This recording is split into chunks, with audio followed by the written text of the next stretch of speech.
विष्णु महेश की ही भक्ति करते रहते हैं। इनका ज्ञान हरा जा चुका है, इनकी बुद्धि चुरा ली है। इस थोड़े से लाभ जो इनसे प्राप्त होता है इसी पर आश्रित हो गए हैं, ये मुझे भी नहीं भजते। और यही परमात्मा 600 वर्ष पहले भगवान स्वयं आए थे, कबीर परमेश्वर जी। वैसे प्रत्येक युग में आते हैं ये, लेकिन हम क्योंकि कलयुग में हैं, पिछले इतिहास में इतने ज्ञान नहीं है। अब कलयुग का विधांतों में खूब ज्ञान है। 600 वर्ष पहले परमात्मा स्वयं आए थे कबीर देव जी, कबीर साहब। तब वो यही कहा करते थे कि 3 देव की जो करते भक्ति, ब्रह्मा विष्णु महेश की जो भक्ति करते हैं, इनकी कभू न हो मुक्ति। तो उस समय हमारे धर्म गुरुओं ने बड़ा विरोध करवा दिया भगवान का। और इतने अत्याचार किए दाता पे, यदि आपको सुनाए जाएंगे, धीरे धीरे सुनाएंगे, हृदय कलेजा मुंह को आ जाता है। क्योंकि उस समय जनता अशिक्षित थी।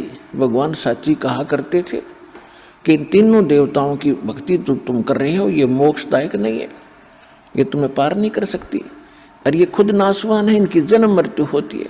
और हमारे धर्म गुरु कहा करते ये अविनाशी है, इनकी कोई माता पिता नहीं है, अजर व अमर है। और परमात्मा ने 600 वर्ष पहले कबीर भगवान ने बताई थी कि ये इनकी जन्म मृत्यु होती है, इनकी माता दुर्गा है, इनका पिता ये काल है। और आज हमारे उन्हीं धर्म ग्रंथों ने प्रमाणित कर दिया जिनको हम सिरोधार्य माना करते थे, पवित्र पुराणों ने, कि इनकी जन्म मृत्यु होती है, ये अजर व अमर नहीं है, और ये दुर्गा इनकी माता है, ये काल इनका पिता है। तो इससे ये भी सिद्ध होता चला जाएगा कि कबीर इज गॉड, क्योंकि भगवान बिना सच्ची बात बता नहीं सकता।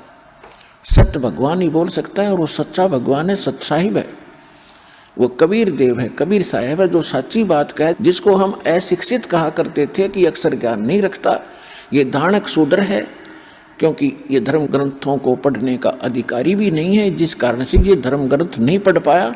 और ये ऊट पटांग बोल रहा है कबीर कि ये ब्रह्मा विष्णु में इस नाशवान है, इनकी जन्म मृत्यु होती है, और इनकी माता दुर्गा और काल भगवान इनका पिता है। तो उस समय तो हमें हमारे पूर्वज इस बात से संतुष्ट थे, हमारे उन नकली धर्मगुरुओं से, कि ये शिक्षित नहीं है कबीर जी, इसलिए धर्म ग्रंथ तो ये नहीं जान सकता। और परमात्मा सब कुछ जानने वाले जानी जान होते, उन्होंने 600 वर्ष पहले बता दिया था। और ये हमारे धर्मगुरु आज तक उनको पढ़ रहे थे, रट्टा लगाते थे, घोट लेते थे, और धारावाहिक सुनाया करते थे, कख भी पता नहीं था। चारों वेदों को घोट लेते थे, याद करते थे, उनको चतुर्वेदी कहते थे। 3 वेदों को जो कंठस्थ याद कर लेते थे उनको त्रिवेदी कहा करते थे, और 2 वेदों को जो कंठस्थ याद कर लेते थे उनको दिव्यवेदी कहा करते थे। ये तो गधों की तरह लद्दे फिरे थे, इसमें समान क्या था इनको पता नहीं था। सूक्ष्म वेद में कहा कि पीठ मनुखा दाख लदी है, और ये कर्रा खात बबूल, जैसे ऊंट के कमर पे, ऊंट के थैले में कमर पे मनुखा दाख लाद रखी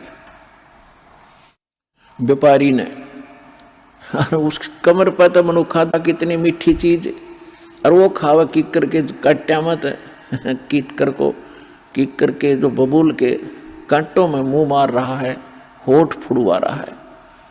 उसको पता नहीं तेरे ऊपर कितनी बढ़िया चीज दरिया, मार ले मुंह एक बार, मुंह मोड़ के।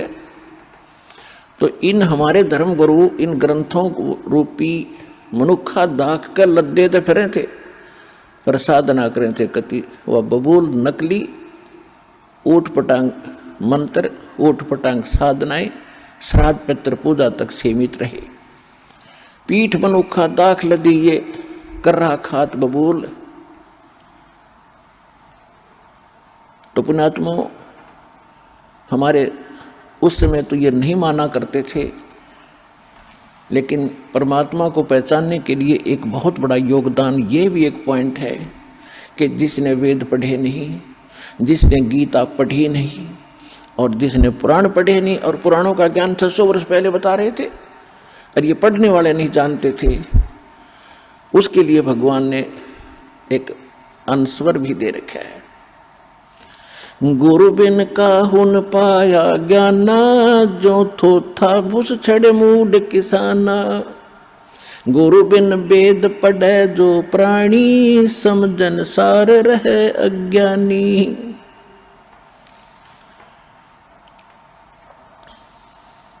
वेद पढ़े पर वेद न जाने, ये बाँचे पुराण 18। और जड़ को अंधे पत्ते खवावे, ये भूल गए सिरजनहारा। परमात्मा ने सूक्ष्म वेद में कहा कि वेद पढ़ने पर भेद न जाने, ये बाँचे पुराण 18। हर पत्थर की पूजा करें, ये भूल गए सिरजनहारा।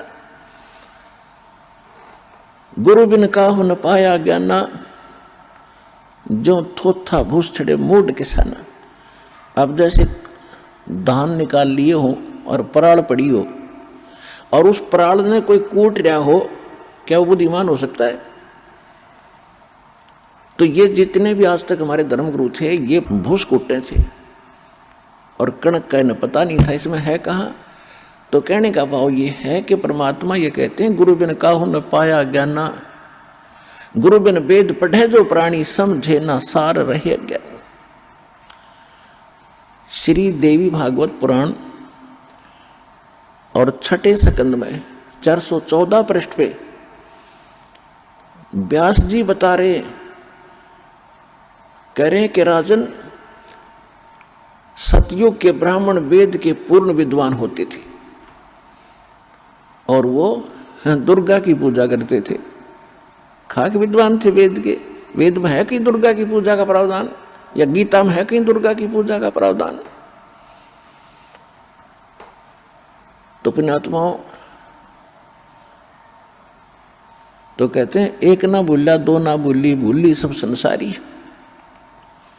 दास गरीब या चूक धरोधर, ये सब जगह ही चूक थी, कमजोरी थी, कमी थी। अगर आप ये वीडियो YouTube पर देख रहे हैं तो हमारे चैनल को सब्सक्राइब करें और बेल आइकन को दबाना ना भूलें।